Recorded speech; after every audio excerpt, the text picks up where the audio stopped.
Miss, ilang beses ka bang pinagsamantalahan nitong akusado? 3 beses po. Kinakabayo kasi ng iba. Tara nga, laruin mo yung pusa ko.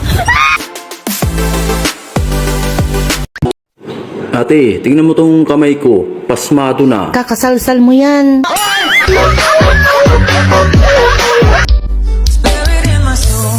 Ate, nakita ko yung langit mo. Makulimlim. Gago! Oh, gininino mo ah.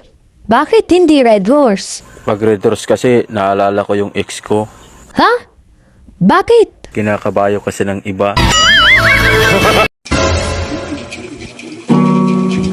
Natapos na ang lahat. Tapusin mo na yan, Junjon. Baka matapos pa yung gitara. Akala mo kung maganda ang boses nito. Tigilan mo yan! Alam mo kung ano yung masarap?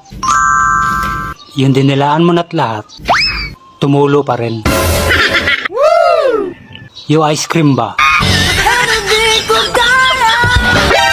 Hindi lahat ng kumakain nabubusog.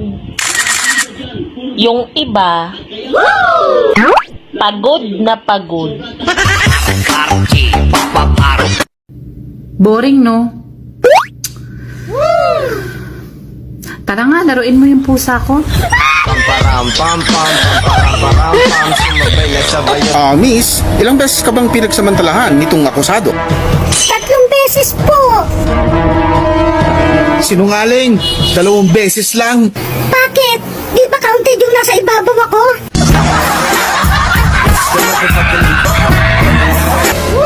Gusto mo ba ng malupit na hugot? Sige.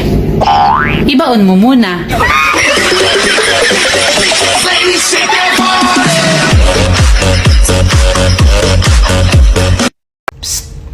Daddy, ang lakas ng ulan. Gusto mo sundan na natin si Zoe? Teka lang, bihis lang ako. Saan ba kasi nagpunta yung anak mo't kailangan pansundan? Umalis ka nga sa harap ko. Nandidilim yung paningin ko sa'yo. If kung pagising ko hindi na kita mahal. What if kung di ka na magising? Yan, may punto ka. Mr. Raul, kapag nasagot mo ang 3 kong tanong ay pwede ka nang makalabas dito sa mental hospital. Opo, Dok. Nasaan ang mata? Nasaan ang tenga? Nasaan ang ilong? Aba, paano mo nagawa yun? Naman! Utak lang, Dok. Utak lang.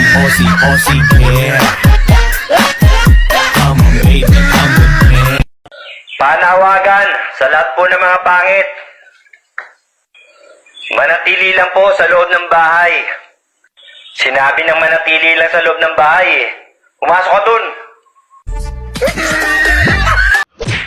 Pag ako napatumba nyo sa inuman, sinasabi ko sa inyo, itayo nyo na lang ako. Gago! Pag sinabi kong smile, smile! Sa iyong ngiti, ako'y nahulog. Shout out sa mga babae dyan. Hindi ako babae pero alam ko ang pinagkaiba ng napkin sa bra. Kasi ang napkin, kahit meron, parang wala. Eh ang bra, kahit wala kang dede, parang meron.